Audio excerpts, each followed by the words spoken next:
ubuso 876, ubuso bwiza buri muri zoning R1 residential zone nziza cyane. Bwakisesinga ku muhanda, murabona hari haparitse imodoka, ni ku muhanda ugera hano iruhande rwacu harimo etage muri kuyireba, ira etage iri kubakwa.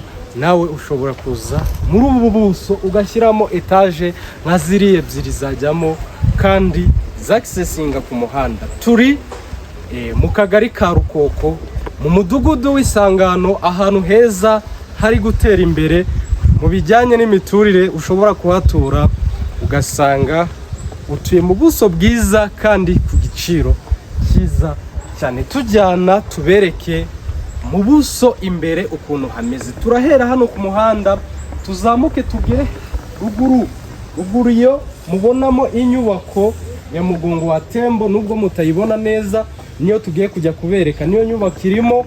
Ikindi opportunity yabiri hano hantu, ushobora kuzana amwe mu mafaranga tugiye kuvuga, turi kuhagurisha kuri miliyoni 50 z'amanyarwanda. Ubuso 800 ushobora kuzana amafaranga makeya tukagukatiraho ubuso bwawe. Muri make uzanye miliyoni 25 tukagukatira kimwe cya kabiri cyaha, ukaba utunze ubuso 440 burenga.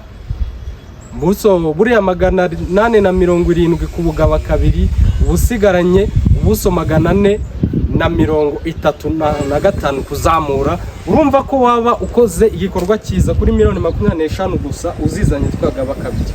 Karibu tujyane mu buso bw'imbere. Abazi by'ubuso buriya dore hano hose turacyari mu buso, naho inyuma hose turacyari mu buso bw'iki kibanza. Iyi ni ya nzira ikomeza ijya kubereka ha hantu ubuso bwacu bugarukiye kuri iriya nzu mureba.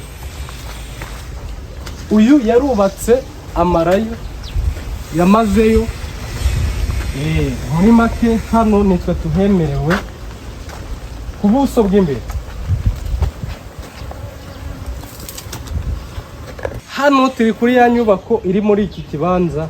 Kibanza ni kigari, dushobora no gukatamo ibibanza bitatu bigakunda, kuko ubuso bugera muri bugiye kubushyika 900.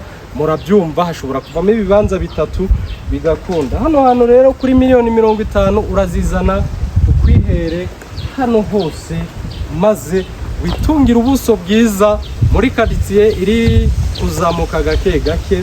Hanyuma rero muduhamagare kuri izo nimero mureba, mutuzanire ayo mafaranga twababwiye. Ni Gadi guturuka muri DC, turabakunda cyane.